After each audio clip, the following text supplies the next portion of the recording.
شفت المصري عمل ايه في البياع السنغالي في فرنسا؟ شوف كده. انا جالس قدام برج ايفل والله العظيم هذا حصل.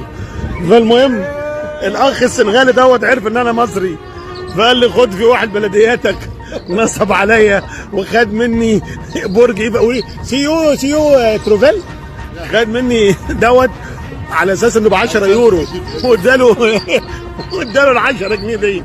البس عشان خارجين. خد معلش بقى. لا نو انا سايبها في مصر. خليها مين خدها؟ مش عايزها، ما هي معايا. يا عم خدها هي. وصلاح صلاح لا.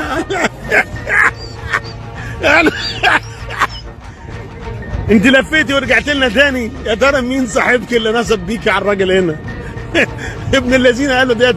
ماشي اوكي ميرسي. طب دي اعمل بيها ايه دي؟ احتفظ فيها. يعني البياع باع برج ايفل للمصري، فالمصري باع له ال10 على انها 10 يورو. بس مش عارف اخونا المصري ده بيضحك على ايه. دي حاجه تكسف والله. ابعتها لي.